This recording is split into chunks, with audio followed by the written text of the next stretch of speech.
Tu te demandes ce qu'on va voir aujourd'hui, hein? C'est écrit dans le titre. Bonjour, bienvenue sur les vidéos de DJ-Stuff. Aujourd'hui, je suis très heureux de vous retrouver pour voir le Numark DJ2Go 2 Touch. Oui, je sais, je l'ai reçu bien après tout le monde. Mais bon, bref, je l'ai reçu et je suis très ravi parce que c'est un petit produit.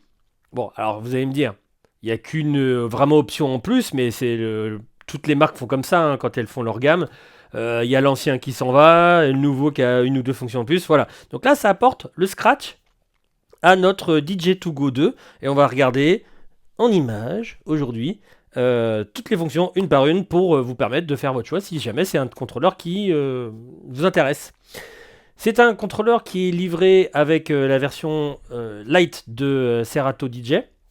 Et si vous avez envie de passer à la version pro pour avoir un peu plus de fonctions, c'est-à-dire plus que ce que vous verrez dans la vidéo, notamment l'enregistrement, enfin des choses comme ça, vous pouvez passer à la version pro de Serato DJ avec une version, je crois, une upgrade dans les 90, un peu moins de 100 euros.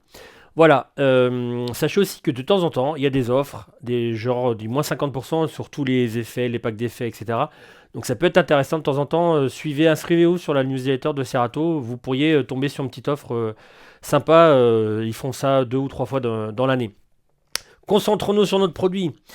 Donc en premier lieu, on va regarder la navigation, qui est somme toute, comme d'habitude, toute simple. Vous pouvez naviguer dans vos morceaux. Quand vous appuyez sur le bouton cranté, vous naviguez dans vos playlists. Une fois que vous tombez sur la playlist qui vous convient, vous appuyez dessus.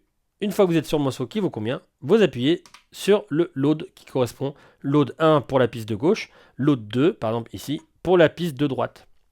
Et ensuite, vient la lecture, tout simplement. Alors vous avez constaté, mais c'est normal pour la petitesse du contrôleur, que vous n'avez pas à avoir 50 000 réglages pour tout ce qui est volume, tout ça. Donc vous retrouvez un volume pour chaque voix. Donc par exemple pour celle-ci, vous voyez ici. Je mets pas plus fort, je fais exprès parce qu'il y a la partie sample derrière qui va arriver et on va avoir du mal à l'entendre. Vous avez votre master ici, le niveau de votre master, celui que vous êtes en train d'entendre. Par exemple, regardez. Hop là. Et celui que vous entendez en fait en cours d'enregistrement. Et le niveau de votre casque ici.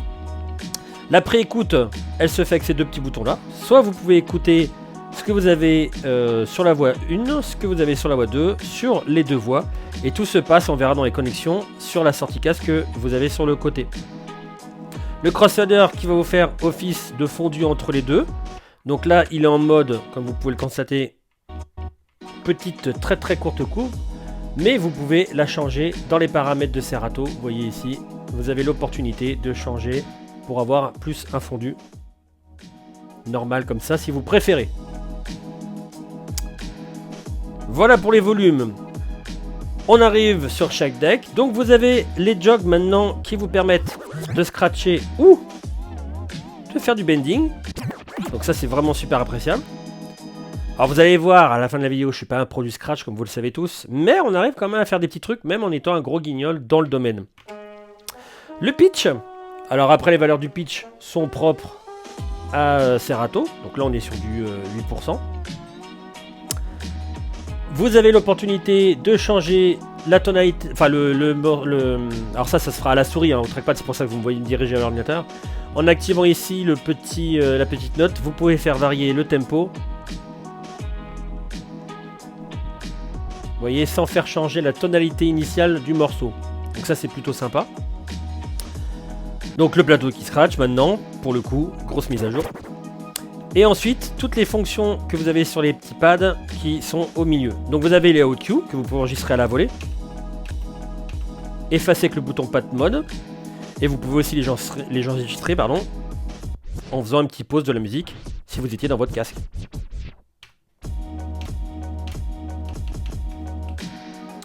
Ensuite, les autoboucles qui sont au nombre de 4. Vous avez 1, 2, 4, 8. 2, 4 et 8. Ne vous faites pas aux inscriptions que vous avez ici, bien entendu. La boucle manuelle maintenant, où vous pouvez faire le in. Vous pouvez désactiver votre boucle. Vous voyez, si je reviens en arrière et que je ne fais rien, on passe dedans, mais elle n'est pas active. Si je reviens en arrière et que je l'active, hop, avec ce bouton là, elle devient active et on tombe dans la boucle. Vous pouvez aussi la rappeler à n'importe quel moment. Vous allez voir, je vais aller dans un complètement un autre endroit, ici. Et je la rappelle comme un OutQ. Ça c'est très pratique. Comme je le souhaite, à n'importe quel moment. Et ensuite, le sampler. Je vais faire exprès de couper ma voix pour qu'on puisse bien l'entendre parce que le volume n'est pas assez fort. Vous activez le sampler. Vous pouvez les glisser. Alors vous pouvez vous faire une petite playlist de samples par exemple en dessous. Vous faites une petite playlist et vous les glissez les uns derrière les autres sur les slots disponibles. Et ensuite, vous les actionnez comme ça.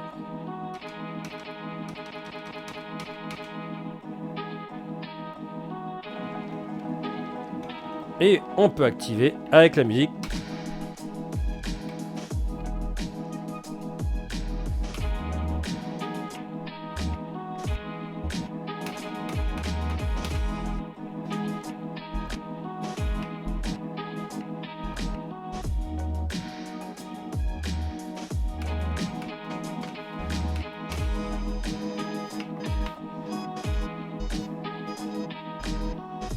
Etc. etc. Et voilà pour la partie pad. Et on arrive au moment tant attendu. Le moment du scratch. Et vous allez voir que même moi, un petit guignol, peut faire une série de scratch plutôt sympa.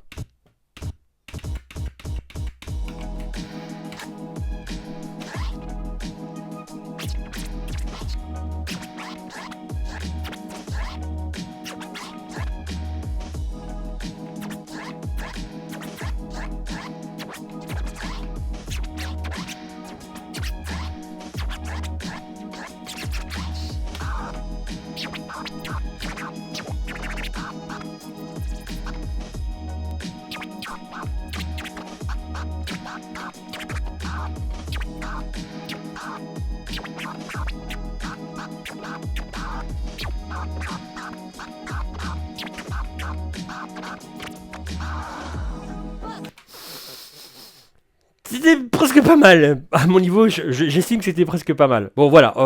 Comme quoi, même un super nul comme moi peut faire des petits trucs sympatoches. Au moins, peut-être faire des petites attaques pour balancer un son pas comme d'habitude. Alors, pour les connexions, vous avez le port USB sur cette partie-là, la sortie casque et la sortie master ici. Le port USB que vous avez vu dans les vidéos est livré avec le DJ2Go de Touch. Et vous avez aussi un petit câble RCA jack vous permettant de le brancher à votre chaîne Hi-Fi ou à une paire d'enceintes si vous avez l'opportunité d'en avoir. C'était donc le Numark DJ2Go 2 Touch. J'oublie pas la référence. Si vous avez des questions au sujet du produit, n'hésitez pas à les mettre, à les poser, à les écrire en dessous de la vidéo. Et j'y répondais bien volontiers. En tout cas, j'espère que cette démonstration, cette démo du produit vous a plu. Et je vous dis à très bientôt pour de prochains contenus. Et portez-vous bien tout le monde. Ciao.